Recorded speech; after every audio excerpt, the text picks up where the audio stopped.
Halo sahabat cerdas Indonesia, saya Sapri Sebastian Sihombing hadir berbagi opini podcast bagi semua sahabat cerdas yang mendengarkannya.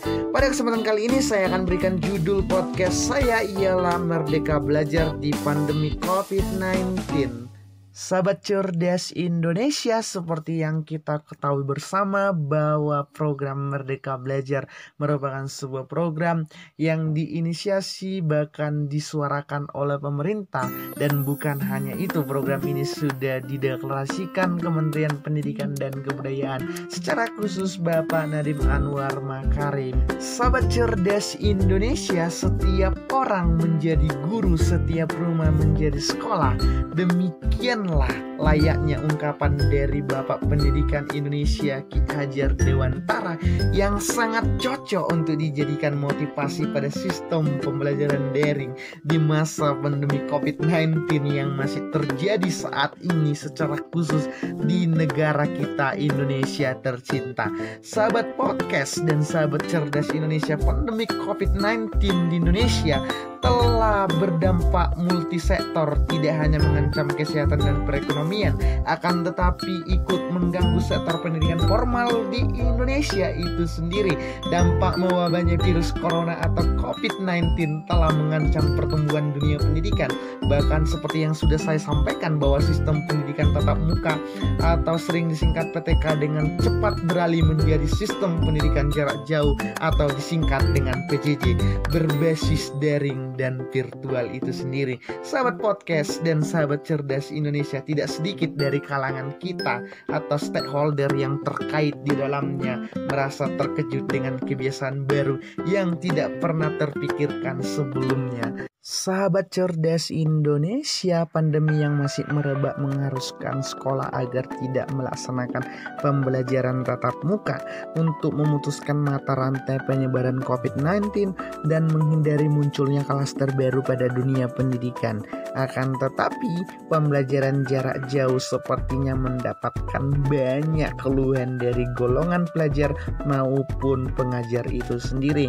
Misalnya adalah keterbatasan akses internet, rendahnya literasi teknologi hingga terbatasnya sarana dan prasarana seperti handphone atau Android yang dimiliki oleh para pelajar, khususnya mereka yang tinggal di desa. Keluhan juga muncul dari pelajar Indonesia yang menyatakan bahwa pembelajaran berbasis daring dominan membosankan dan mengurangi euforia bagi para pelajar itu sendiri. Sahabat dan teman-teman sekalian, sepertinya pandemi COVID-19 telah merubah dan juga telah merampas hak-hak dari pelajar itu sendiri yang biasanya mereka dapatkan di dunia persekolahan yang ada. Seperti kebiasaan berinteraksi langsung terhadap guru, dan juga seperti yang kita ketahui bahwa bermain dengan teman-teman dan sebagainya merupakan sesuatu kebiasaan yang biasanya didapatkan oleh para pelajar di sekolah.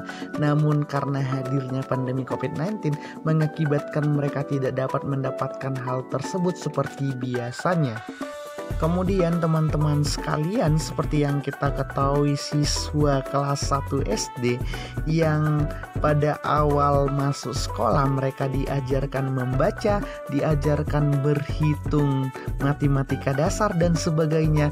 Namun karena pandemi COVID-19 mereka tidak merasakan hal tersebut. Dan coba kita bayangkan apabila ada satu anak yang pada dasarnya tidak tahu membaca, namun karena pandemi COVID-19 mereka sama sekali tidak dapat merasakan bagaimana seorang guru mengajarkan secara langsung untuk membaca dan juga untuk menghitung itu sendiri. Dan bukan hanya itu saja, sahabat dan teman-teman sekalian, coba kita bayangkan juga teman-teman kita yang mahasiswa baru yang pada dasarnya di awal mereka mendapatkan pengenalan mahasiswa, namun karena pandemi COVID-19 mereka tidak dapat mengenal dunia kampus yang sesungguhnya dan juga dunia dari pembelajaran itu sendiri, seperti bertemu dengan dosen, berorganisasi dan sebagainya.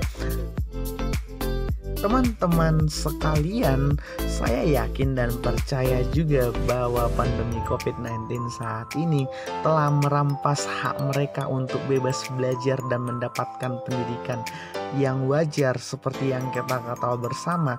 Kita misalkan adalah seorang siswa yang pada dasarnya terlahir dari keluarga yang kurang mampu, yang sama sekali tidak memiliki handphone ataupun memiliki Android.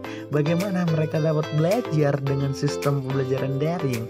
Sahabat dan teman-teman sekalian, sangat tidak masuk akal atau absurd apabila mereka benar-benar merdeka dalam konsep belajar dan juga pendidikan itu sendiri. Oleh sebab itulah saya rasa bahwa perlu untuk dijadikan sebuah pembelajaran bahwa belajar tidak harus di sekolah dan menuntut ilmu tidak harus bersama dengan guru. Sebab seperti yang kita ketahui, Bapak Ki Hajar Dewantara mengatakan bahwa semua dapat kita jadikan sebagai pembelajaran dimanapun dan kapanpun kita dapat belajar. Dan teman-teman sekalian, saya berharap bahwa seluruh stakeholder seperti keluarga, guru, dunia sekolah dan sebagainya kini saatnya menjadi pahlawan-pahlawan di pandemi COVID-19 pada dunia pendidikan yang ada.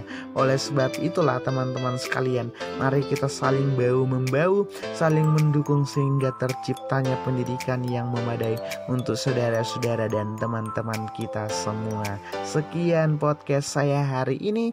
Terima kasih.